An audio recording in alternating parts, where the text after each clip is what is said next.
Malik was driving down a quiet street, his mind drifting to the plans he had made for that evening. He and Rachel were going to celebrate their anniversary, a rare moment of peace amidst the constant battles they had fought together. But as the sun dipped behind the buildings, casting long shadows on the road, the peace shattered with the all-too-familiar flash of red and blue lights in his rearview mirror. His chest tightened, his hands instinctively gripping the steering wheel tighter. He sighed, pulling over to the side of the road. His heart raced, though he tried to stay calm. He hadn't done anything wrong, but the sensation of being watched, judged, and targeted because of his skin color was always there. Malik took a deep breath, reminding himself that he had nothing to fear except he did, because every time the police stopped him, there was a lurking possibility of things going horribly wrong. A police cruiser pulled up behind him and 2 officers got out, slowly making their way toward his car. Malik glanced at his reflection in the rearview mirror. The first cop, a tall, burly white man, approached the driver's side, tapping his flashlight against the window. The second cop, a stockier, younger man, hung back near the passenger side. Malik rolled down his window, a sense of dread filling the air. "License and registration," the first officer said coldly, without even looking Malik in the eye. Malik nodded and reached into the glove compartment to grab his paperwork. As he handed it over, the cop's gaze finally met his, eyes narrow with suspicion. "You know why we stopped you?" the cop asked, his tone accusatory, like Malik had already done something wrong. "No, officer, I don't," Malik replied, trying to keep his voice steady. "Your windows," the cop said, gesturing to the car. "They're too dark. That's illegal." Malik's brow furrowed in confusion. He knew for a fact that the tint on his windows was within the legal limit. He had even double-checked after hearing stories from friends about similar encounters with the police. "I don't think that's true, officer," he said cautiously. "My windows are within the legal." Before he could finish, the second cop chimed in from the other side of the car, his voice laced with condescension. "Oh, I'm sure you think that," he sneered, leaning closer to the window. "But with windows that dark, it makes us wonder what kind of shady business you're hiding in there. Especially people like you." Malik's heart sank. He knew exactly what they meant by people like you. His pulse quickened as the tension in the air grew thick. "Officer, I'm not hiding anything," Malik said, trying to keep his voice calm. "I'm just driving home." The first cop smirked, clearly not convinced. "Step out of the vehicle," he ordered, taking a step back from the car. Malik hesitated, confused. "For what?" "I haven't done anything wrong," he said, his voice steady but laced with frustration. The cop's smirk faded into a scowl. "I said, step out of the car." His hand hovered dangerously close to his holster, a silent threat. "You want to make this difficult." Malik swallowed hard, knowing there was no winning this. Slowly he unbuckled his seatbelt and opened the door, stepping out with his hands slightly raised. His heart pounded in his chest as he stood in front of the cops, their eyes boring into him like he was already guilty of something.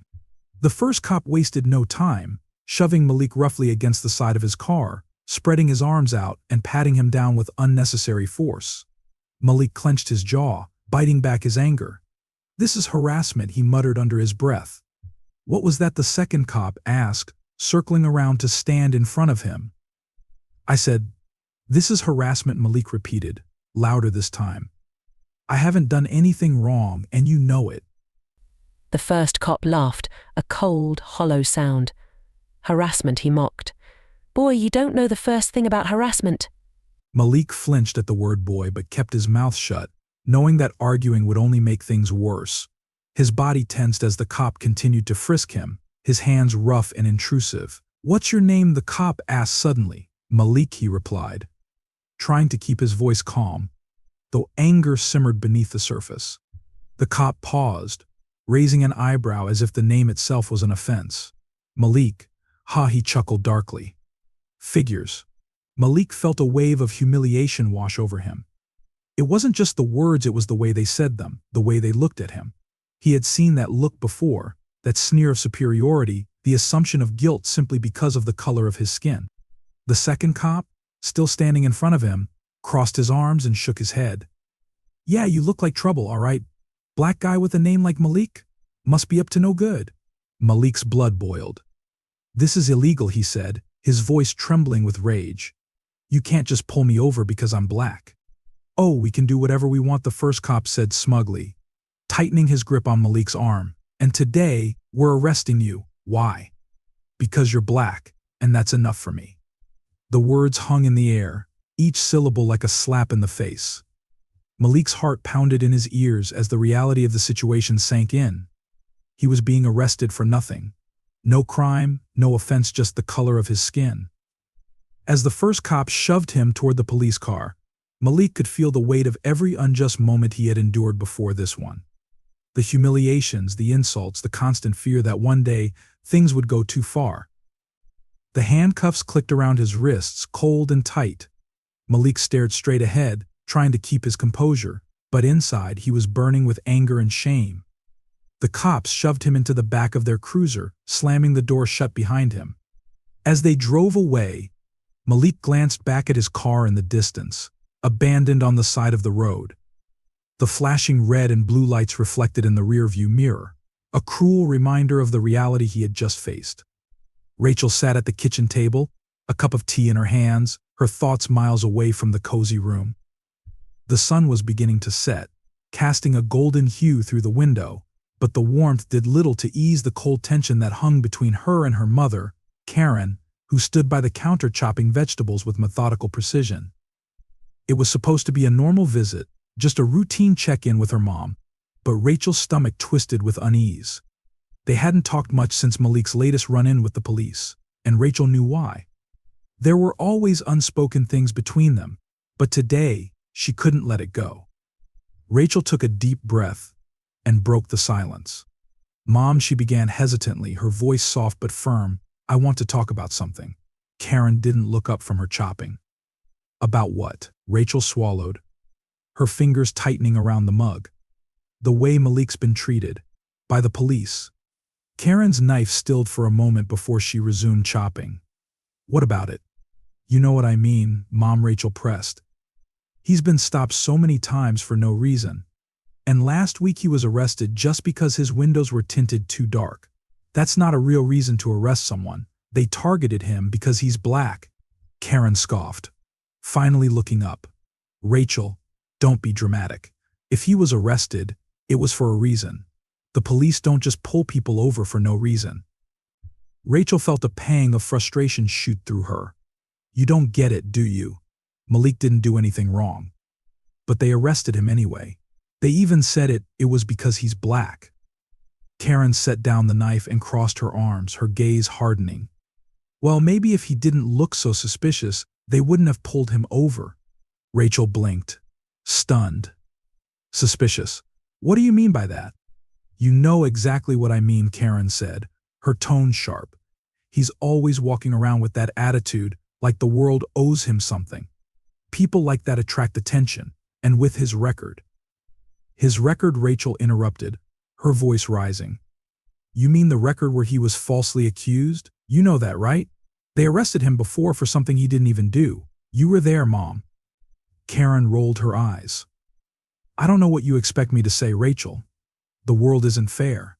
But maybe Malik should be more careful. These things don't happen to just anyone." Rachel could feel the anger boiling inside her. "So you think it's his fault? That he deserves to be treated this way just because of how he looks?"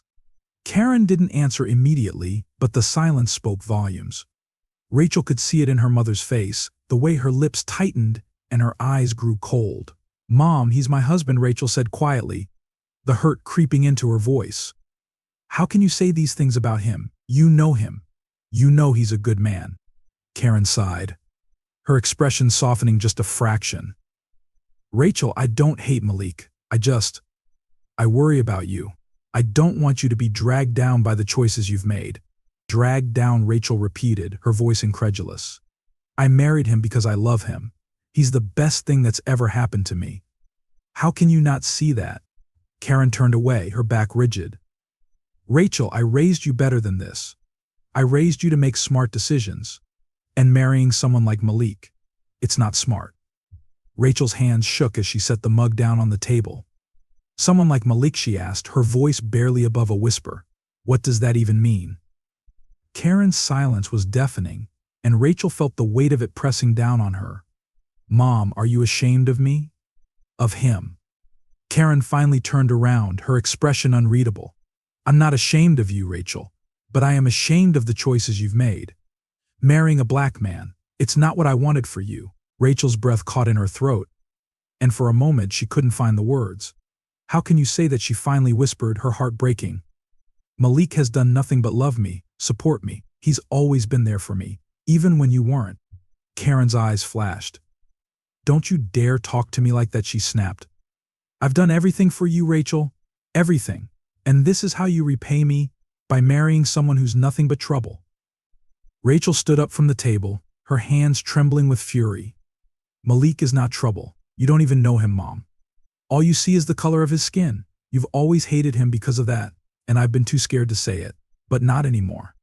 Karen took a step forward, her face twisted in anger. "Don't you dare accuse me of being racist." Rachel's voice cracked as she spoke, the years of frustration and hurt bubbling to the surface. "It's not an accusation if it's true. You've been against him from the start. Every time he walks into this house, you make him feel like he's less than, like he doesn't belong. And why? Because he's black." Karen's face turned red, and for a moment, Rachel thought she might slap her. But instead, her mother took a step back, her hands clenching into fists. "I don't hate him because he's black," Karen spat. "I hate him because he's not good enough for you. He's dragging you down, and one day you're going to regret marrying him." Rachel felt tears prickling at the corners of her eyes, but she blinked them back, refusing to let her mother see her cry. "You're wrong," she said, her voice trembling. "You're so wrong. And I'm done trying to make you see that." Karen's expression hardened, and she crossed her arms tightly across her chest. "Fine," she said coldly. "If you want to throw your life away on him, that's your choice. But don't come crying to me when it all falls apart." Rachel stared at her mother, the woman who had raised her, who had been her role model for so long. But now, all she saw was a stranger who could never accept the love she had found with Malik, simply because of the color of his skin. "You know what, Mom," Rachel said quietly, her voice steady now. "I don't need your approval. I never did." With that, she turned on her heel and walked out of the kitchen, her heart heavy with the weight of the confrontation. As she stepped out of the house and into the fading light, she knew that things would never be the same between her and her mother. But for the first time in a long time, she felt free. Rachel got into her car and drove home, her mind racing with everything that had just happened. She thought of Malik, of the pain he had endured, of the strength he had shown in the face of so much hatred, and she knew, now more than ever, that she would stand by him, no matter what. When she arrived home, Malik was sitting on the couch, his face lighting up as she walked in. But his smile faltered when he saw the look on her face. "Rachel? What's wrong?" he asked, standing up and walking toward her. Rachel didn't say anything at first. She just wrapped her arms around him, burying her face in his chest. Malik held her close, his hand gently stroking her hair. "It's Mom," she finally whispered. "She's never going to accept us. But I don't care anymore. I love you, and that's all that matters." Malik pulled back slightly, looking down at her with soft, understanding eyes. "I love you too, Rachel. And I'm sorry for everything you've had to go through because of me." Rachel shook her head, her eyes shining with unshed tears. "Don't apologize. This isn't your fault. It's hers. And I'm done letting her control how I feel about us." Malik smiled, his arms tightening around her. "We'll get through this, together." Rachel nodded, feeling the warmth of his embrace wash away the pain of the day. No matter what her mother thought, no matter the hatred they faced, she knew one thing for sure: they would face it together. And that was enough. The soft glow of candlelight flickered across the room, casting a warm, intimate atmosphere over the small dinner table. Rachel and Malik sat opposite each other, their hands entwined on the table. It was their anniversary, and Rachel had been looking forward to a peaceful, loving night with her husband. But instead of celebrating quietly at home, they found themselves in Karen's house, seated at her dining table, the faint scent of roast chicken wafting through the air. Karen bustled around the kitchen with a strained smile on her face, her hands moving deftly between the stove and the counter as she prepared the final touches to the meal. Malik watched her with cautious eyes, sensing the tension that seemed to simmer just beneath the surface of her forced hospitality. He didn't trust her, how could he? After years of open hostility and racially charged insults, Malik knew Karen wasn't capable of genuine kindness. Yet here they were, sitting at her table, accepting her invitation for an anniversary dinner she insisted on hosting. Rachel's smile was genuine, though a little nervous. She had clung to the hope that maybe, just maybe, her mother had turned a corner. Karen had apologized for her past behavior, albeit awkwardly, and Rachel wanted to believe her. "She's my mom," Rachel had told Malik when they discussed the invitation earlier that week. "Maybe she's finally willing to try." Malik had his doubts, but for Rachel's sake he had agreed. He loved his wife too much to refuse her this one hope. Karen walked over to the table, placing the final dish down in the center. "I hope you're hungry," she said, her voice dripping with a sweetness that felt rehearsed. "I wanted to make something special for you both." Rachel beamed, squeezing Malik's hand. "Thank you, Mom. It looks amazing." Karen sat down across from them, her eyes lingering on Malik for a moment before she forced another smile. "It's the least I can do after everything. I've been thinking a lot about how I've treated you, Malik, and I realize now that I was wrong. I was wrong to judge you the way I did." Malik's grip on Rachel's hand tightened slightly, but he didn't say anything. He didn't trust Karen's words, didn't believe for a second that she had suddenly seen the error of her ways. But for Rachel's sake, he bit his tongue and offered a nod. "I appreciate that," he said, though the words felt hollow in his mouth. Karen's eyes flickered, something dark passing over her features before she smiled again. "Well, let's eat, shall we?" The dinner began in silence, the clinking of silverware against plates the only sound filling the room. Malik couldn't shake the feeling that something was off, that Karen's apology wasn't what it seemed. He watched her carefully, noting the way her eyes darted between him and Rachel, the way her smile never quite reached her eyes. As they ate, Karen started talking again, this time directing her comments toward Rachel. "You know, sweetie," she began, her tone casual but cutting, "I've noticed you've put on a bit of weight recently. You might want to watch what you're eating. Chicken, especially, isn't exactly slimming." Rachel's face flushed with embarrassment, her fork freezing halfway to her mouth. Malik's jaw tightened. This was the Karen he knew, always finding ways to belittle and undermine them, especially Rachel. But before he could say anything, Rachel forced a smile and shook her head. "I'm fine, Mom." "Thanks for the concern," she said, though her voice was strained. Karen waved her hand dismissively. "I'm just looking out for you, dear. You know how important it is to stay in shape, especially with everything going on these days." Malik couldn't stay quiet any longer. "Rachel doesn't need to watch her weight, Karen," he said, his voice firm but calm. "She's perfect just the way she is." Karen's smile faltered for a moment, a flash of irritation crossing her face before she regained her composure. "Of course you'd say that, Malik," she said, her voice tinged with sarcasm. "You're her husband, but I'm her mother. I know what's best for her." Malik set his fork down, his eyes locked on Karen. "What's best for her is being supported, not torn down."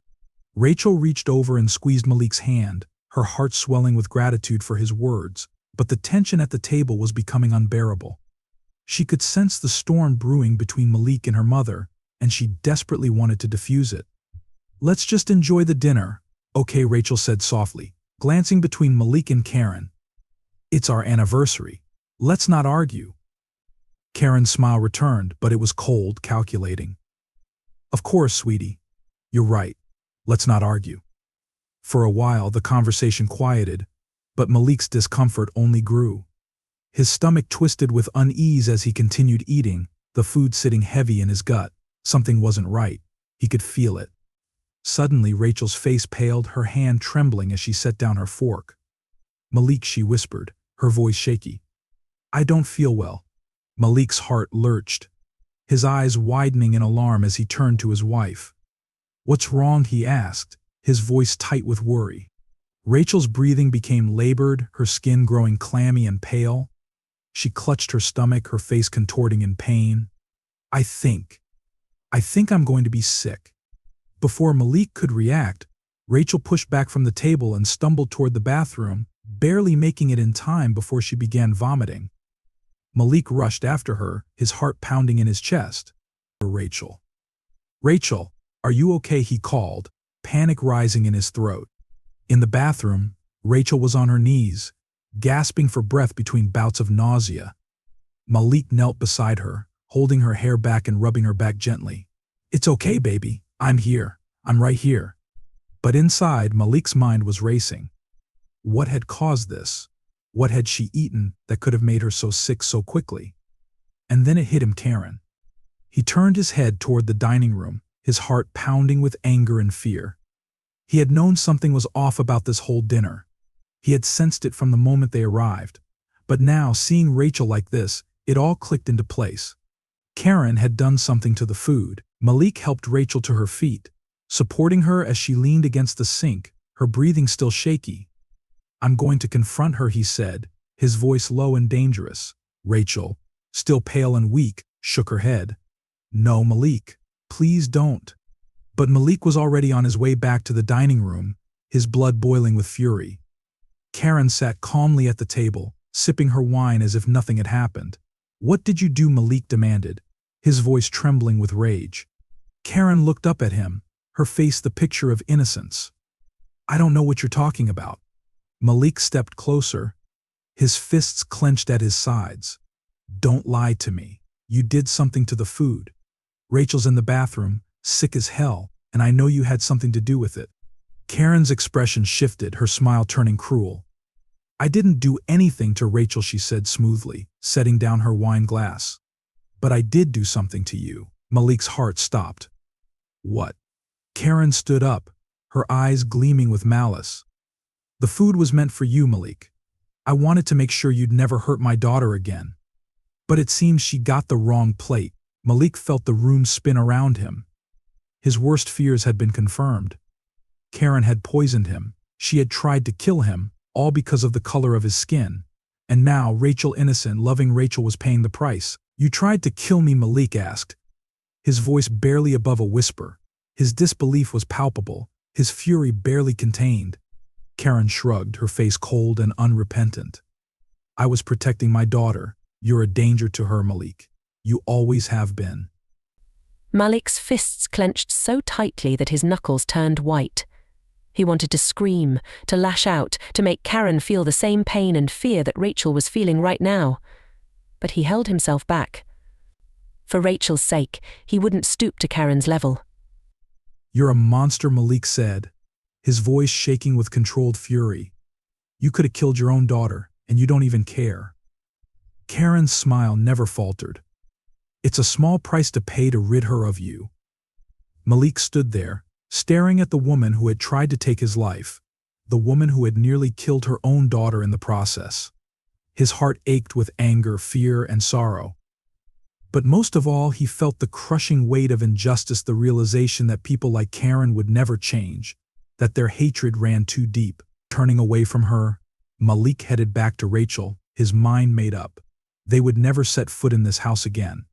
He would protect Rachel from Karen's poison, both literal and figurative, no matter the cost. This was the last time they would ever let Karen hurt them. Malik knelt beside Rachel, his heart pounding as she slumped over the bathroom sink, her body trembling from the violent sickness that had overtaken her. Her skin had turned an alarming shade of pale, beads of sweat collecting at her temples as she gasped for air. Malik's hand rested gently on her back, trying to steady her. Rachel, baby. Hang in there, okay? We'll get you through this, Malik murmured. But the fear in his voice betrayed his calm exterior. Something wasn't right, and he knew it. His thoughts raced back to dinner, to Karen's fake smiles and cutting remarks, to the bitter taste of suspicion that lingered in his gut. Rachel groaned, leaning her head against the sink. I don't understand, Malik. What's happening to me? She whispered weakly, her voice barely audible. She was in too much pain to comprehend what was unfolding. Malik clenched his jaw, fury rising within him. Karen. She did something. I don't know what, but she did this. His mind was flooded with the ugly realization. Karen hadn't invited them for a peaceful evening. She had set a trap for him. But now Rachel, the woman she was supposed to love and protect, was suffering for it. Rachel's eyes flickered open, pain etched into her features. No, She couldn't. She wouldn't. Malik stood abruptly, anger coursing through his veins. I need to talk to her. I need to know exactly what she's done, he said, his voice trembling with barely controlled rage. Malik. Please, Rachel called after him, her voice weak but pleading. Don't do something you'll regret. He paused at the door, his hand gripping the frame as he turned to look at her. His eyes softened momentarily. I won't, Rachel. But she needs to answer for this. Without another word, Malik stormed out of the bathroom and into the dining room where Karen sat. She was at the table, sipping from her wine glass as if nothing had happened, as if her daughter wasn't in the next room fighting to breathe. Malik's steps were heavy, deliberate, the floor creaking beneath his weight as he approached her. The air in the room felt thick with tension, and Karen barely glanced up at him, her expression nonchalant. Malik could see the truth now. Her mask had finally slipped. What did you do? Malik's voice was a low growl, barely containing his fury. He stood over her, his fists clenched so tight his knuckles turned white. Karen looked up at him with an icy smile, setting her wineglass down on the table with a soft clink. Oh Malik, why the dramatics? You act as if something terrible has happened. Her voice was dripping with false innocence, her eyes cold and unfeeling. Malik's heart raced with fury. Rachel's in the bathroom, vomiting her guts out. She's sick because of something you did. What did you put in the food? Karen's smile widened, but it didn't reach her eyes. Oh, poor Rachel. That was unfortunate. She wasn't supposed to be the one affected. The room seemed to freeze around Malik as her words sunk in. His blood ran cold. It was meant for me, wasn't it? He asked, his voice dangerously low. Karen shrugged, leaning back in her chair as if they were discussing something trivial. I simply wanted to ensure that you were out of her life for good. You've been a stain on this family from the moment she brought you home. And now, well, now she'll be free of you. Malik's heart thundered in his chest, but his voice remained steady. You tried to kill me. Karen's smile faltered for a brief second, a flicker of something dark passing over her features before she regained her composure. I was protecting my daughter from a life of misery. You think I don't see it? You've dragged her down. People like you always do. The hatred in her voice was palpable, each word laced with venom. Malik's entire body trembled with the effort to contain his rage.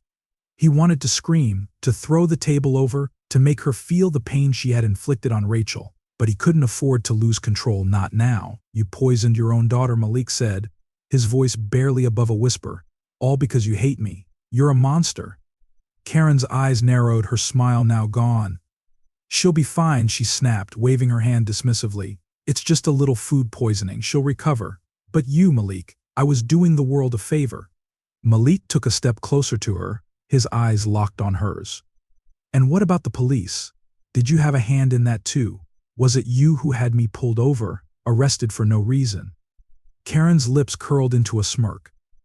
You think I didn't know? Of course I knew. I may have given a little nudge here and there, made sure the right people were watching you. After all, it's only a matter of time before someone like you messes up. You don't belong in our world, Malik. The fury inside Malik boiled over, but he refused to let it consume him. He took a deep breath, steadying himself. You've destroyed your relationship with Rachel. You've poisoned her, hurt her, all because of your hatred for me. And now you're going to pay for what you've done. Karen's expression darkened, her smirk fading as the weight of Malik's words settled over her. What are you going to do, Malik? Call the cops on me? You think they'll believe you? I'm the police. They're on my side.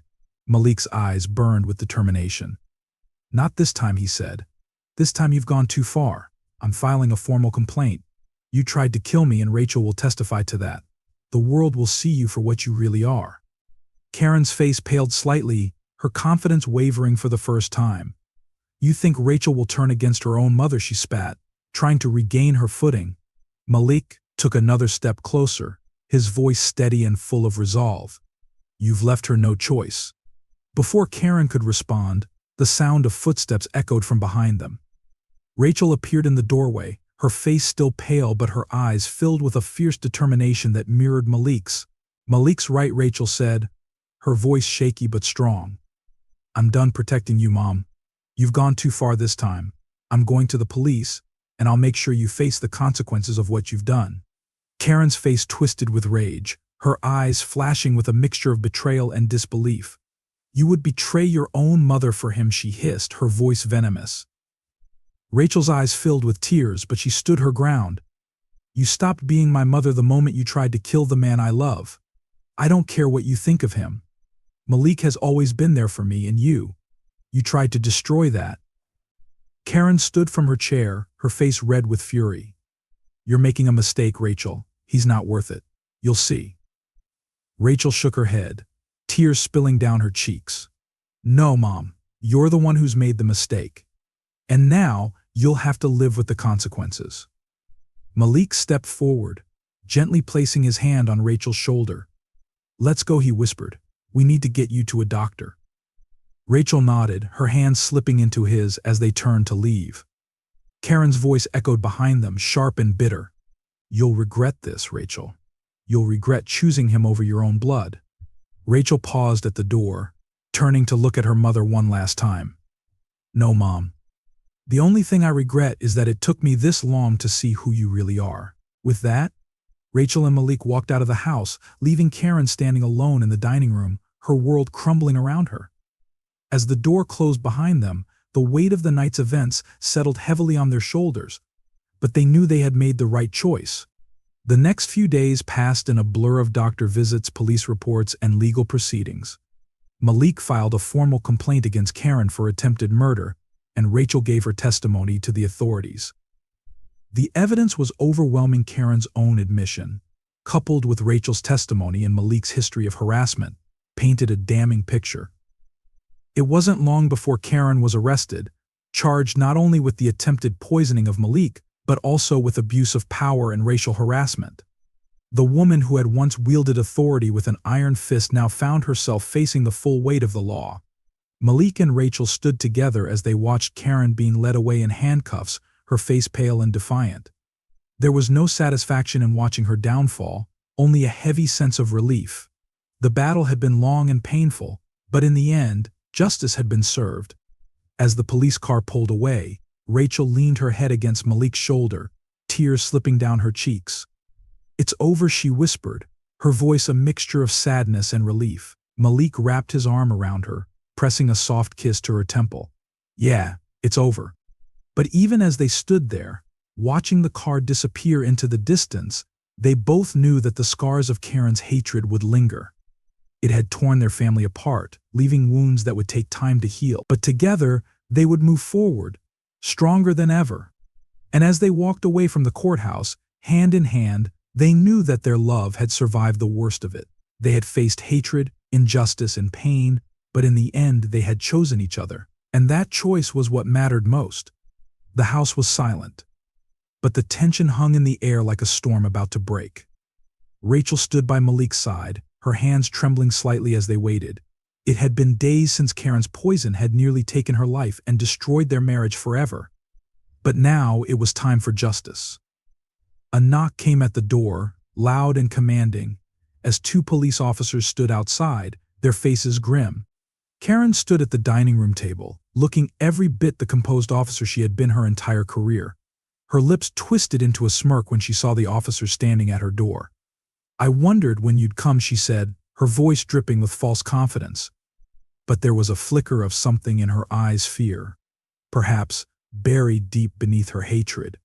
"Karen Lewis, you're under arrest for attempted murder and abuse of power," one of the officers said, stepping forward to take her by the arm. He didn't flinch, didn't show any signs of sympathy toward his colleague. Whatever loyalty might have existed between them, it had long since been burned away by Karen's actions. Rachel stood frozen, her breath catching in her throat as she watched her mother being led away in handcuffs. Karen's eyes darted toward her, a mix of shock and betrayal flashing across her face. "You can't let them do this," Karen hissed as she struggled against the officer's grip. "I'm your mother. You can't let them take me away." Rachel's heart felt like it was being torn in two, but she knew the truth. Malik stood beside her, his hand gently resting on her back, offering the support she needed in that moment. They had talked about this, prepared for it, but now that it was happening, it felt surreal. "I'm sorry, Mom," Rachel whispered, tears welling up in her eyes. "But I can't protect you anymore. You've gone too far." Karen's face twisted with rage. "This is his fault," she spat, her eyes burning with hatred as they fixed on Malik. "He's poisoned you against me. You'll regret this, Rachel. You'll regret choosing him over your own blood." Rachel shook her head, tears streaming down her cheeks now. "No, Mom," she said, her voice soft but resolute. "I don't regret choosing Malik. I regret that you made me choose." The officers led Karen out of the house, and as the door closed behind them, Rachel collapsed into Malik's arms, her body shaking with sobs. Malik held her close, his heart heavy with the weight of everything that had happened. "It's over now," Malik whispered, his voice thick with emotion. "She can't hurt us anymore." But even as the words left his lips, Malik knew that the scars left by Karen's hatred would take time to heal. They had fought a long, painful battle to get to this point, but the damage done to their family would linger. The days following Karen's arrest were filled with a whirlwind of legal proceedings. Malik and Rachel met with lawyers, gave their testimonies, and faced the grueling reality of bringing someone like Karen to justice. Despite her position as a police officer, the evidence against her was overwhelming. Her own confession during that fateful dinner, the recordings of her racially motivated harassment of Malik, and Rachel's testimony painted a damning picture. Karen's colleagues at the police department, many of whom had turned a blind eye to her actions for years, could no longer ignore the truth. Her abuse of power, her deep-seated racism, and her attempt on Malik's life were finally brought to light. She had once been a respected officer, but now she was a criminal in the eyes of the law. Rachel sat in the courtroom, her hands clasped tightly in her lap as the judge read the charges against her mother. Malik sat beside her, his presence steady and reassuring. It had taken so much for them to get here to stand up to the woman who had caused them so much pain, but now, justice was within reach. Karen sat at the defense table, her face pale and gaunt. Gone was the arrogance, the smugness that had defined her for so long. She looked like a shadow of the woman she had once been, her eyes hollow as she listened to the charges being read. But even now, there was no remorse in her gaze. Only cold hatred. When it came time for Karen to speak, she rose slowly from her seat, her hands shaking slightly. She looked toward Rachel, her expression twisted with bitterness. "I did what I had to do," Karen said, her voice low and venomous.